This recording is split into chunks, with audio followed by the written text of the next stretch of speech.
प्रभाग क्रमांक 2 म्हणजेच फुले नगर आणि नागपूर चाळचे शिवसेनेचे अधिकृत उमेदवार ॲडव्होकेट विजयकुमार ढाकणे माझ्यासोबत आहेत.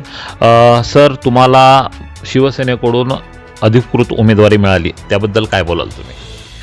आदरणीय नीलमताई गोरे आणि आदरणीय मंत्री श्री उदयजी सामंत यांचे मी खूप खूप धन्यवाद मानतो की त्यांनी माझ्यावर विश्वास टाकला आणि मला उमेदवारी दिली.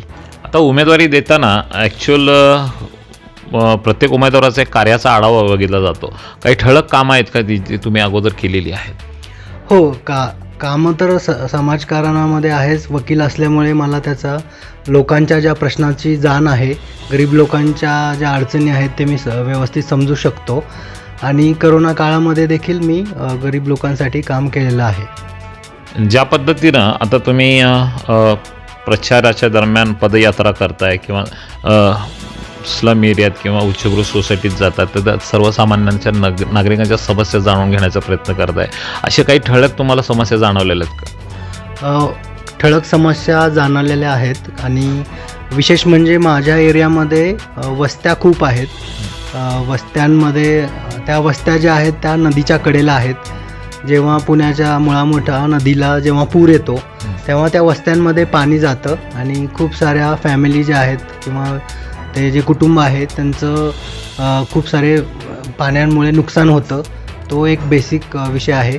वाहतुकीचा विषय आहे आणि बाकीचे जे गोष्टी आहेत, CCTV कॅमेरा लावायला पाहिजे वस्त्यांमध्ये, गटार आणि पाण्याचा निचरा वगैरे, ह्या तर बेसिक गोष्टी आहेत. लाईट, पाणी, जे आहेत त्या गोष्टी बेसिक आहेतच. लाईट, पाणी, वीज ह्या गोष्टी आहेत. ट्रॅफिकची समस्या सांगितल्या. अजून काही समस्या भेडसावतात का सर्वसामान्य लोकांचा? कारण प्रभाग क्रमांक 2 हा जो आहे ह्याच्यामध्ये जवळजवळ 60% हा स्लम भाग आहे. आता तुम्ही जसं बोलल्यासारखं, तर स्लम एरियामध्ये मधल्या काही असे समस्या, असे प्रकर्षाने तुम्हाला जाणवलेत? हां, गुन्हेगारी एक आहे आणि दुसरं व्यसनाधीनता. जे मुलांना, जे लहान मुलं आहेत ते शाळेपासूनच पुढे त्यांना व्यसनाधीनता सुरू होते, त्यामुळे ते गुन्हेगारीकडे अट्रॅक्ट होतात. तर वस्त्यांमध्ये शाळांची जी व्यवस्था आहे ती प्रॉपर व्हायला पाहिजे आणि त्याचा फायदा त्या गरीब मुलांना व्हायला पाहिजे शिक्षणासाठी.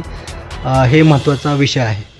आता जसं तुम्हाला शिवसेना पक्षानं तुमच्यावर विश्वास दाखवून तुम्हाला उमेदवारी दिली आणि त्याच पद्धतीनं तुमचं जे सामाजिक कार्याचा आढावा आहे किंवा तुमच्या बंधू जे आहेत त्यांच्या सामाजिक कार्यामध्ये मोठा हातखंडा आहे प्रभाग क्रमांक 2मध्ये, आणि त्याच पद्धतीनं तुमच्या समाज कार्याचा आढावा जसा घेऊन तुम्हाला उमेदवारी दिलेली आहे, तसंच इथल्या प्रभाग क्रमांक 2च्या मायबाप जनतेने तुम्हाला मतदानरूपी आशीर्वाद देऊन महापालिकेत नगरसेवक म्हणून पाठवलं. तर तुमचा प्रभाग क्रमांक 2 बद्दलचा अजेंडा किंवा विजन काय असणार आहे?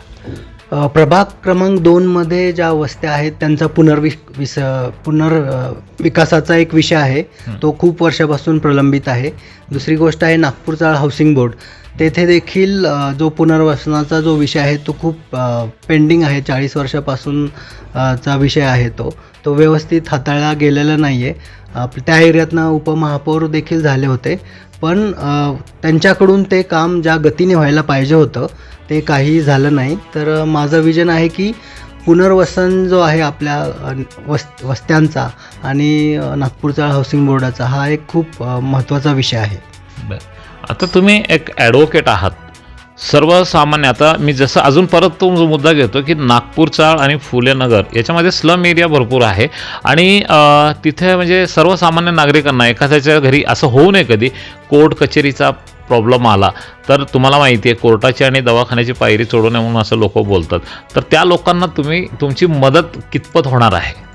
मी ज्या सोसायटीत राहतो तिथं 900 फ्लॅट आहेत आणि सोसायटींमध्ये जे कामाला मोलकरीण किंवा ज्या बहिणी येतात त्या वस्तीमधनंच येतात. त्यांचे आरोग्याचे प्रश्न म्हणा किंवा फॅमिलीचे प्रश्न असतील, कायदेविषयक प्रश्न असतील, ते मी आणि माझी मिसेस हाताळतो. त्यांना मोफत सल्ला देतो. त्यांच्या ज्या काही गोष्टी आहेत ते आम्ही ऐकून घेतो. त्यांना ऐकून घेणं पण खूप महत्त्वाची गोष्ट आहे. आजकाल लोकांना वेळ नाही आहे कोणाचं काही गोष्टी अडचणी ऐकून घेण्याची. ते आम्ही त्या मार्गाने त्यांना मदत करतो. म्हणजे एकंदरीत तुम्ही नगरसेवक झाल्यानंतर जे काही फॅमिलीमधले काही कला असतील, ह्या असतील, तुम्ही तुमच्या पद्धतीनं एक ॲडव्होकेट म्हणून मिटवून घेणार असं तुमच्या बोलण्यातून दाखवतं. शेवटचा एक प्रश्न आहे. 15 तारखेला लोकशाहीचा मोठा उत्सव व्हायला जाणार म्हणजे मतदान.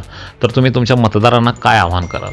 मतदार मायबापांना मी एवढंच आवाहन करेल की तुम्ही भरभरून शिवसेनेच्या मागे उभा राहा आणि माननीय एकनाथजी शिंदे यांचं विजन आहे की आपल्याला जे लोक मदत करतील त्यांच्या आम्ही पाठीशी उभा राहू. शिवसेनेला जर तुम्ही मदत केली तर नक्कीच शिवसेनेचा भगवा झेंडा महानगरपालिकेवर लहरताना दिसेल तुम्हाला. नक्कीच तुम्ही टाइम्स ऑफ पुणेला वेळ दिला त्याबद्दल खूप खूप तुम्हाला धन्यवाद आणि आमच्या टाइम्स ऑफ पुणेकडून तुम्हाला पुढील वाटचालीसाठी हार्दिक शुभेच्छा. धन्यवाद. थँक्यू. आपण हा रिपोर्ट पूर्ण पाहिल्याबद्दल शतशः धन्यवाद.